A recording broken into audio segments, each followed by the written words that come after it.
Hello and welcome to Castanet's Week in Review. I'm Jen Zielinski. Our top story. Residents living near the infamous Mushroom Beach, also known as Lake Avenue Access Beach, are fed up with the so-called shenanigans that take place there.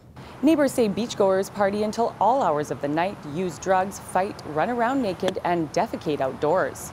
After, taking my daughter down during the spring and early summer, that it was just getting out of control. I no longer felt comfortable taking her down there.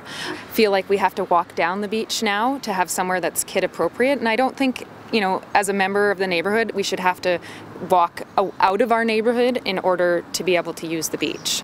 Each time an incident happens, residents call police or bylaw, but say response is slow or not at all. They've recently started a block watch with more than 100 residents who will try and find a solution to the problem. After we spoke with the residents who live near the Lake Avenue Access Beach, we went down to that area ourselves to find out why beach goers choose to use that beach. Take a look. I like to come to this beach because I feel like there's a lot of free spirits here, and you get people like doing hula hooping or playing with different circus toys or making jewelry, and people are just free to express themselves in any way that they choose to. But over here it's like everybody's like more chill. Like in here at least you can go around topless. I personally don't do it, but you've got more freedom, I find. It's just one on the stop. I live on the west side, so it's the first one I come to when I get here.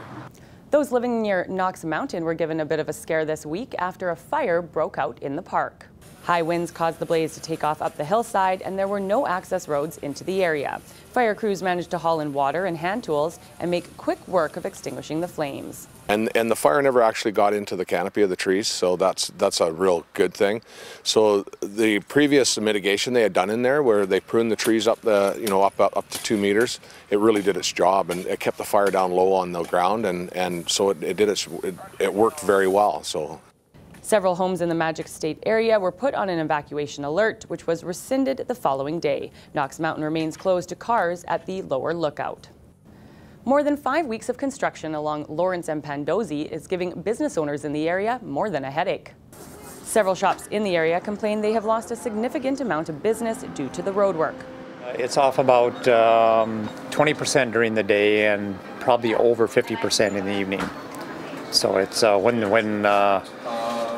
pedestrians see the barricade on Bernard, they just don't venture any further to the south. They just stop there. So us, we lost one position, like a part-time position, and for sales, I think 10 to 15% or even 20% down.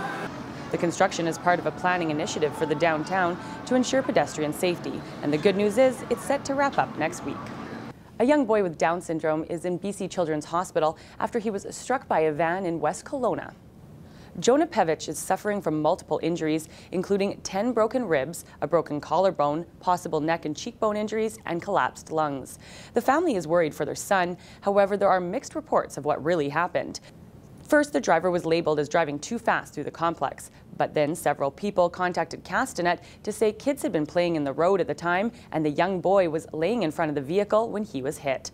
Police are investigating and no charges have been laid as of yet. Well, that wraps up Castanet's Week in Review. I'm Jen Zielinski. Thanks for watching. Remember to send your news tips to news@castanet.net and follow us on Twitter @CastanetNews.